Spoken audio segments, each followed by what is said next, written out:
வணக்கம் நேயர்களே, நலம் தரும் நவகிரகங்கள் நிகழ்ச்சிக்கு உங்களை அனைவரையும் அன்போடு வரவேற்கிறோம்.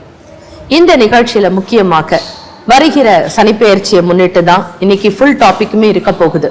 சனிப்பெயர்ச்சி அப்படின்னாலே ஒவ்வொரு ராசிக்குமே 12 ராசிக்காரர்களுக்கும் நிறைய மாற்றங்கள் நடக்க போகுது. ஒரு சிலருக்கு 7.5 சனி ஆரம்பிக்கும், ஒருத்தருக்கு அஷ்டம சனி நடக்குது, ஒருத்தருக்கு அர்த்தாஷ்டம சனி நடக்கும், கண்டக சனி, இப்படி பாத சனின்னு ஒவ்வொரு ராசினருக்குமே வெவ்வேறு விதமான பலன்கள் இந்த சனி பயிற்சியில கிடைக்க போகுது.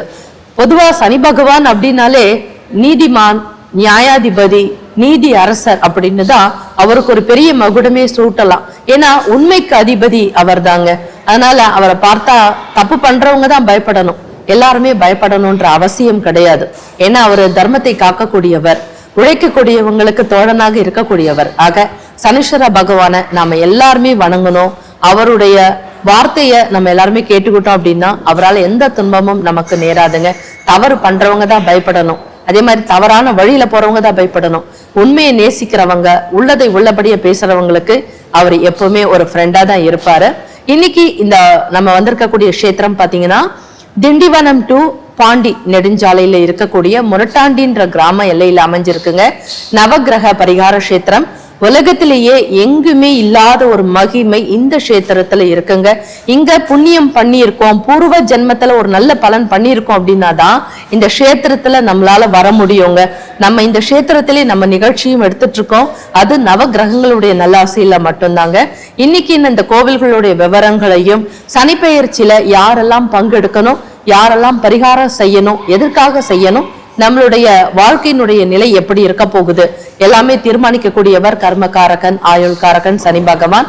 அவரை பத்தி நமக்கு ரொம்ப விரிவா விளக்கமா சொல்ல வந்திருக்காங்க ஜோதிஷம் சிதம்பர கீதாராம் குருக்கள் சுவாமிகளை நம்ம நிகழ்ச்சிக்கு வரவேற்போம். நன்றி. நமஸ்காரம் சுவாமி. நமஸ்காரமா, நன்றி, வணக்கம் சுவாமி. நம்மளுடைய கோவில் பாண்டிச்சேரியில முரட்டாண்டின்ற கிராம எல்லையில இருக்கு. முரட்டாண்டின்றவர் சித்தர், அது நீங்க பல நிகழ்ச்சியிலுமே சொல்லியிருக்கீங்க. இப்ப புதுசா பல நேயர்கள் நம்மளுடைய நிகழ்ச்சியை பார்த்துட்டு இருக்காங்க.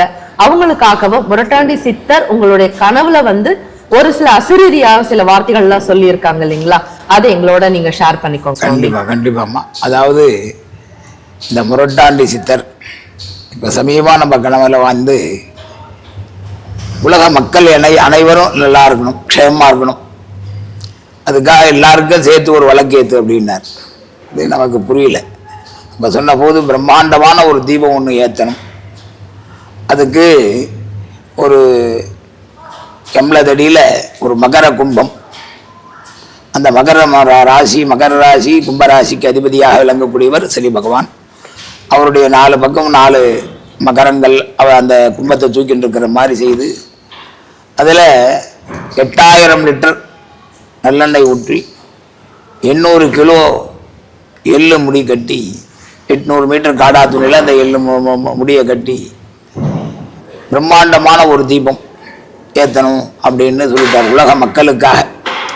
இந்த சனி பெயர்ச்சின்றது நிறைய பேர் நம்ம பார்க்குறோம், எல்லாராலையும் வழக்கு ஏற்ற முடியாது, எல்லாராலையும் இந்த வழக்கு ஏற்ற முடியாது. இப்போ எல்லாருக்கும் சேர்த்து நாம் ஏற்றணும், உலக மக்கள் எல்லாருக்காகவும். அப்போ அவர் என்ன செய்யணும் அப்படின்னா, இந்த 8000 லிட்டர் நல்லெண்ணையும் ஒவ்வொருத்தவங்ககிட்டையும் 1 லிட்டர் வீதமாக வாங்கணும். அதை வாங்கி உலக மக்கள் அனைவருக்காகவும் சனிப்பெயர்ச்சி அன்னைக்கு சாயங்காலம் 6 மணிக்கு இந்த விளக்கு மகாதீபத்தை ஏற்றணும். அதுல என்ன சொல்லிட்டா, ஒருத்தவங்ககிட்ட 1 லிட்டர் தான் வாங்கணும் அப்படின்ற மாதிரி சொல்லிட்டாரு. அதே மாதிரி இதை பார்க்கக்கூடிய அன்பர்கள்லாம் இந்த சனி பெயர்ச்சிக்கு பிரம்மாண்டமான தீபம் வேற எங்கேயுமே கிடையாது, அண்ணாமலையார் தீபம் மாட்டோம். இந்த மகர கும்பத்துல பெரிய நீங்க பாக்குறங்க பாருங்க, எழுத்தாப்புல உங்களுக்கு தெரியறது. இந்த மகர கும்பத்துல பாத்தீங்கன்னா பெரிய குடம் போல இருக்கு, பூர்ண கும்ப தீபம்னு பேரு. அந்த கும்பத்துல 8000 லிட்டர் நல்லெண்ணெய் ஊற்றி அந்த 800 கிலோ எள்ளு கொண்டு 800 மீட்டர் காடா துணியில அதை முடியா கட்டுவாங்க. கட்டி அந்த சனிப்பெயர்ச்சி அன்னைக்கு 80 கிலோ கற்பூரத்தை வச்சு அதை ஏற்றுவாங்க. அதில் இன்னொரு விசேஷம் அப்படின்னா, இங்கே நேரில் நம்ம ஆலயத்துக்கு வராங்க அப்படின்னா ஒரு எண்ணெய் கிணறு ஒன்று இருக்குது. இந்த எண்ணெய் கிணறுல அவங்களே கொண்டு அவங்க கையால் அந்த எண்ணெய் ஊற்றலாம். ஊற்றிட்டு அந்த எண்ணெயில் அவங்க முகத்தையும் எதிர்த்தாப்புல பிள்ளையார் இருப்பார், சனீஸ்வர பகவான் இருப்பாங்க. இவங்க 2 பேருடைய முகத்தையும் பார்த்துட்டாங்கன்னா அந்த எண்ணெயை நேராக மோட்டர் வச்சு நாங்கள் நேராக குடத்தில் ஏற்றிடுவோம். ஏற்றிட்டு அந்த தீபத்தை ஏற்றுவோம். தீப தரிசனம், அதாவது அலங்கார பிரியோ விஷ்ணு, ஜலதார பிரிய சிவா, நமஸ்கார பிரியோ பானு, சனைச்சரோ தீப பிரியான்னார். அப்போ அலங்காரம் வந்து பெருமாளுக்கு பிடிக்கும், அபிஷேகம் வந்து சிவபெருமானுக்கு சிறப்பானது. இப்போ நமஸ்காரம் வந்து சூரிய பகவானுக்கு பிரியமானது, தீபமானது சனீஸ்வர பகவானுக்கு ரொம்ப பிரியமானது. அப்போ இந்த தீபத்தை நாம் ஏற்றினா உலகத்தில் இருக்கக்கூடிய அத்தனை பேரும் கஷ்டங்கள் இல்லாத சுகமாக இருக்க வேண்டும் என்பதற்காக தான் இந்த சுவாமி முரட்டாண்டி சித்தர் நம்ம கனவுல வந்து இவ்வளோ பெரிய தீபத்தை ஏற்றணும் அப்படின்னார். இது வரையும் யாரும் ஏற்றலை. சுவாமி நீங்க சொல்ற விதம் உலகத்திலே எங்கேயுமே ஒரு நடக்காத ஒரு அதிசயம், பூர்ணமான அதிசயம். 8000 லிட்டர் எண்ணெய் கொண்டு விளக்கு ஏத்துறாங்க அப்படின்னால இது வந்து மிகப்பெரிய உலக சாதனைன்னு சொல்லணும். கண்டிப்பாக. அதனால அந்த சனி பெயர்ச்சி வர்ற மார்ச் மாதம் 6ஆம் தேதி,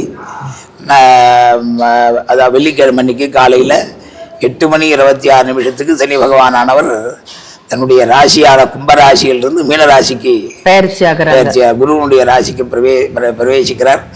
அந்த நேரத்தில் உலக அனைத்தும் உழைத்து மக்களுக்கு அனைவருக்காகவும் அனைவருடைய க்ஷேமம் யோகக்ஷேமத்திற்காக உண்டு. அடுத்தது எத்தனையோ பேர் கஷ்டப்படுறாங்க, எத்தனையோ பேர் வர முடியாத இருக்காங்க. எத்தனை பேர் வழக்கு ஏற்ற கூட நேரம் இல்லாமல் வழக்க ஏற்ற வரதுக்கு நம்மளால முடியலையேன்னு வருத்தப்படுறாங்க.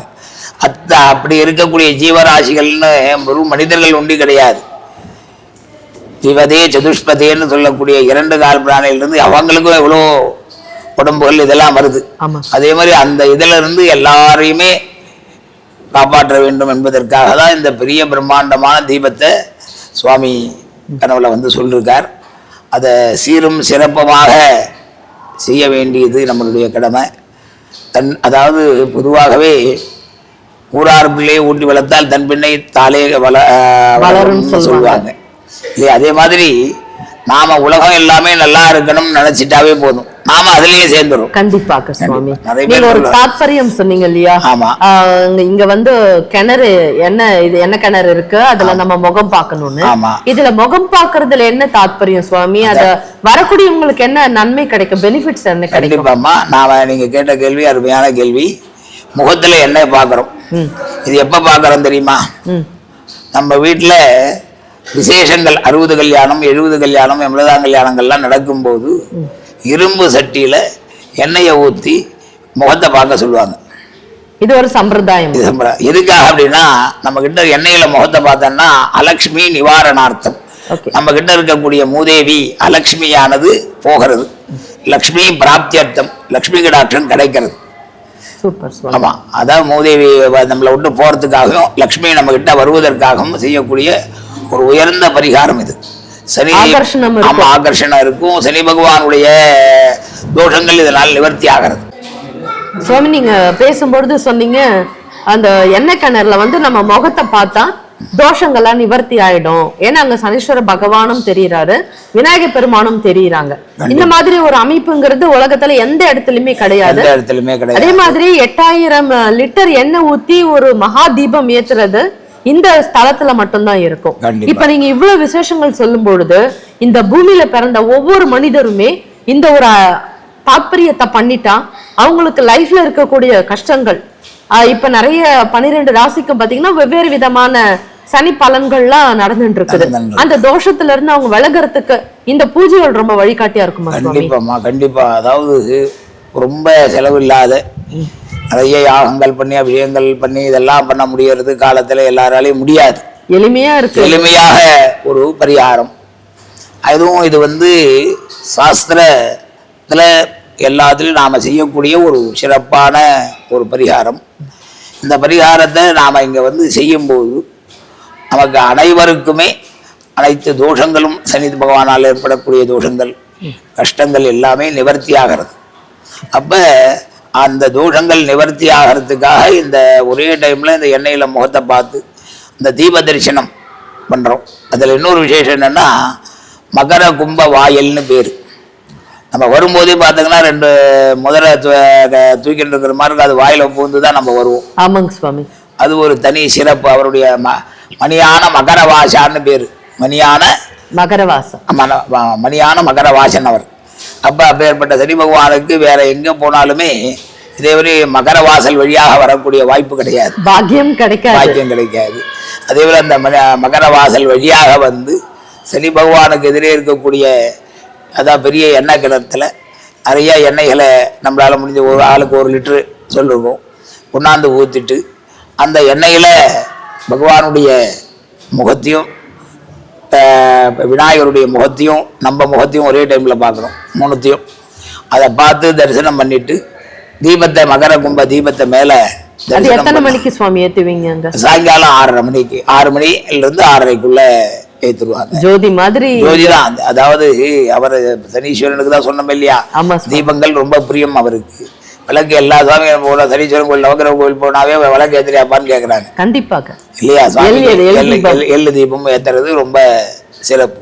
இதை வீட்டுல ஏத்தக்கூடாது. இந்த எள்ளு தீபமானது வீட்டுல ஏத்தக்கூடாது. ஆமா, நல்லெண்ணெய் தீபங்கள் தான் ஏத்தணும். எள்ளு முடி கட்டி வீட்டுல ஏத்தக்கூடாது.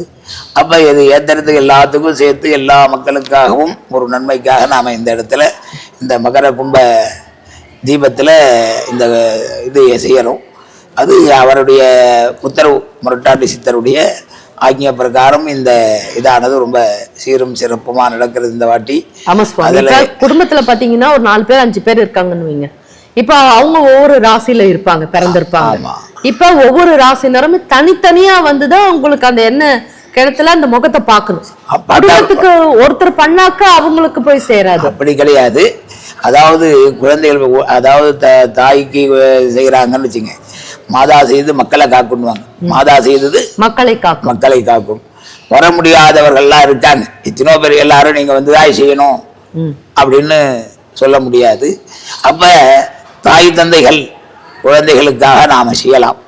அவங்க எங்கேயோ இருப்பாங்க, படிச்சுட்டு இருப்பாங்க, குழந்தைகளை அவங்கள போய் நாம வந்து இது பண்ண இது செய்யணும்வான்னு இது பண்ணக்கூடாது. பெற்றோர்கள் வந்து செய்தாவே அவங்களுக்கு போய் சேருவோம்.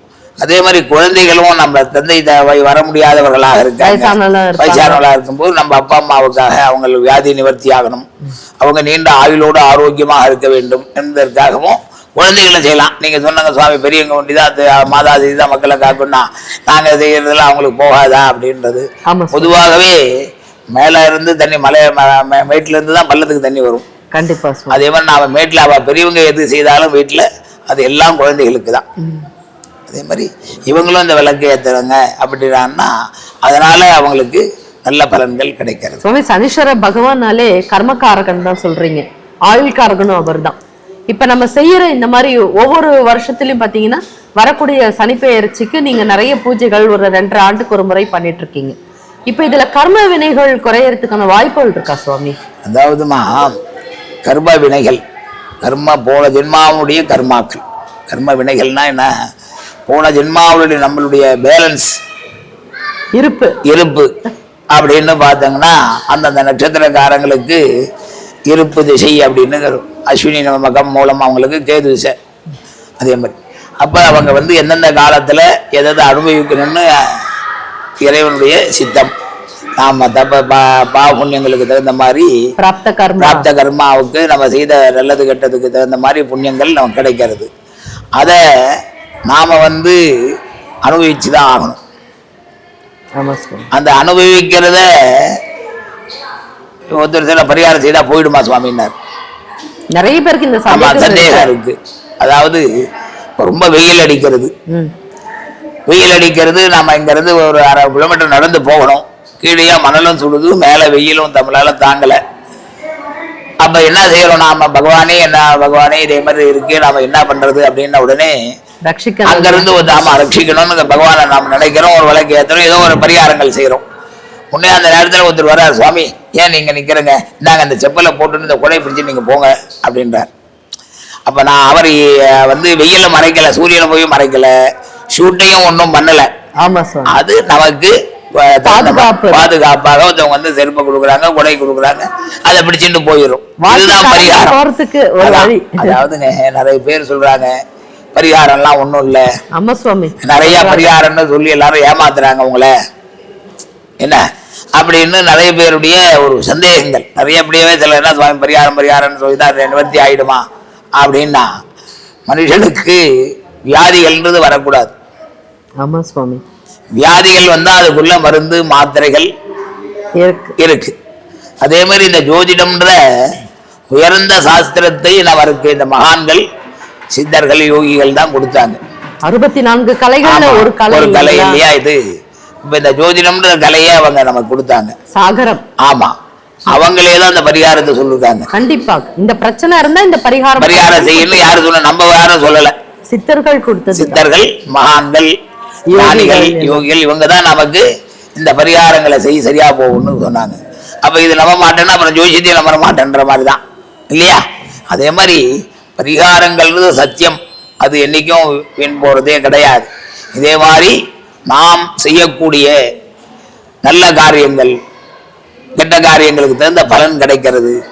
அதை நமக்கு வந்து அந்த பலனானது கெட்டது வரும்போது நம்ம எல்லாரும் நிறைய கொடுக்கும்போது சத்தம் இல்லாத வாங்கி வச்சிருவோம். யாராலும் அடிக்க வராங்கன்னா ஐயோன்னு கத்துவாங்க. அதே மனுஷனுடைய இயல்பு. நாம வந்து நல்லது வரும்போது சத்தம் இல்லாத எல்லாத்தையும் சொல்லுவோம், நான் தான் செய்தேன், என்னாலதான் எல்லாம் கிடைச்சதுன்னு எல்லாம் செய்யறோம் மனுஷன்.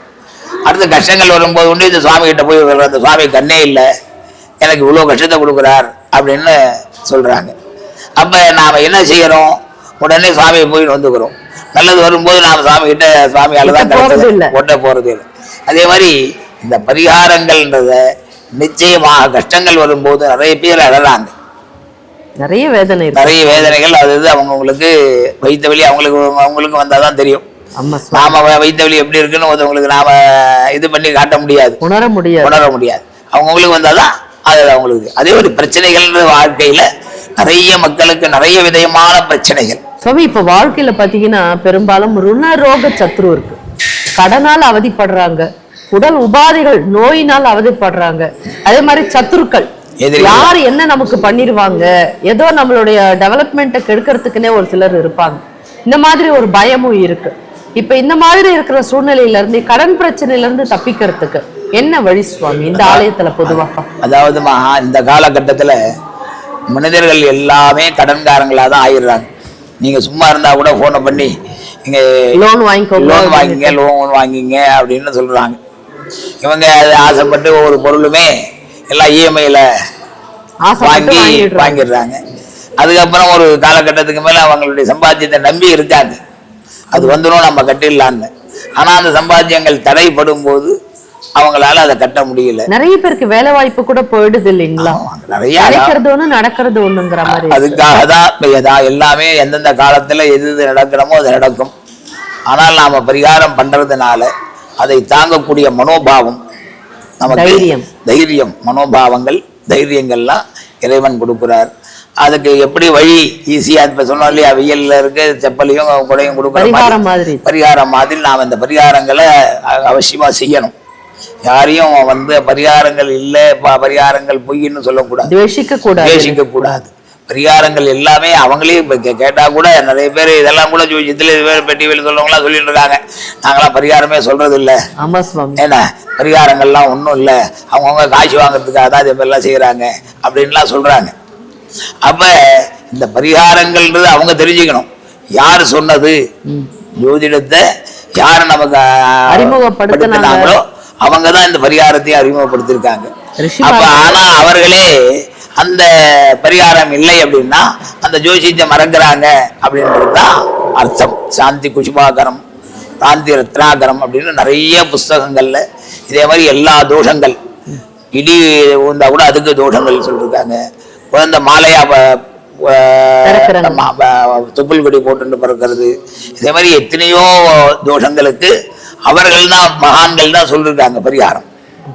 அப்ப அந்த பரிகாரங்கள் செய்தால்தான் நிவர்த்தி ஆகும். அதாவது பொதுவான ஒரு சின்ன ஒரு சைக்காலஜி பிரகாரம் சொல்லுவாங்க, ஒரு தலைவலிக்குது, உடனே அவரை கூட்டும் போய் டாக்டர்கிட்ட காட்டிட்டு வந்து உட்காந்து, ஆனால் அவருக்கு தலைவலி போகலை. தலைவலிக்கு இப்போ டாக்டர்கிட்ட போகிறதுக்கு முன்னாடி ரொம்ப கத்துனார். ஆனால் போயிட்டு வந்தவொடனே இனிமேல் கத்தக்கூடாது, நம்ம டாக்டர்கிட்ட போயிட்டு வந்துட்டோன்னு கம்முன்னு அமைதியாகிட்டோம். அப்போ அந்த பரிகாரங்கள்ன்றது சில பேர் உங்களுக்கு சரியாக போயிடுங்க, நீங்க கவலைப்படாதுங்க. நல்ல வாக்குனால 4 வார்த்தை சொல்றது, அந்த தெய்வத்துக்கு போய் வழக்கு ஏத்துறது, தெய்வத்துக்கிட்ட இது பண்ணும்போது அந்த கண்டிப்பா எப்பேற்பட்ட பிரச்சனையும் தீர்க்கக்கூடிய சக்தி அந்த இறைவனுக்கு உண்டு. சுவாமி, மகாதீபம் ஏத்துறீங்க. ஆமா. இப்ப கோவிலுக்கு நேர்ல வர முடியல, எல்லாம் வெளிநாடுகள்ல இருப்பாங்க, நம்ம நிகழ்ச்சியை பார்த்துட்டு இருக்காங்க.